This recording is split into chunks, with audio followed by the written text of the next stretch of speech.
Má ṣe kọ ìtàn ayé rẹ nìkan, jẹ́ kí ayé gbọ́ láti ẹnu rẹ.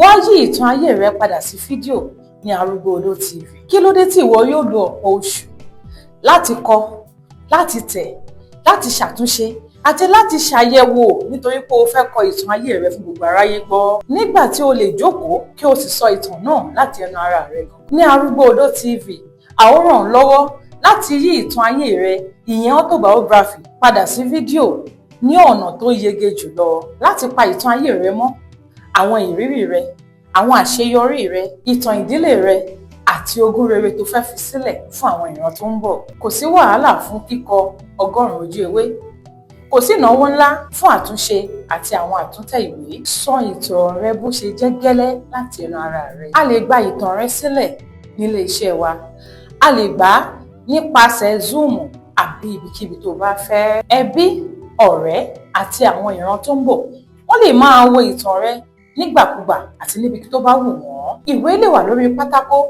láìsẹ́ni tí yóò kà ó, àmọ́ fídíò ìtàn ayé rẹ a ó gbé sí aráyé tí gbogbo aráyé yóò sì máa wò léraléra, tí yóò sì máa mú àwọn ìrántí, ìmọ̀lára àti ìrírí rẹ wá sí ìyè. Ìtàn rẹ mà ṣe pàtàkì ju kí a gbàgbé rẹ̀ lọ. Jẹ́ kí Arúgbó Odó TV ràn ọ́ lọ́wọ́ láti pamọ́ ní ọ̀nà tí ọ̀gọ̀rọ̀ ènìyàn yóò fi nífẹ̀ẹ́ sí láti máa wò ó fún ọ̀pọ̀ ọdún tó ń bọ̀.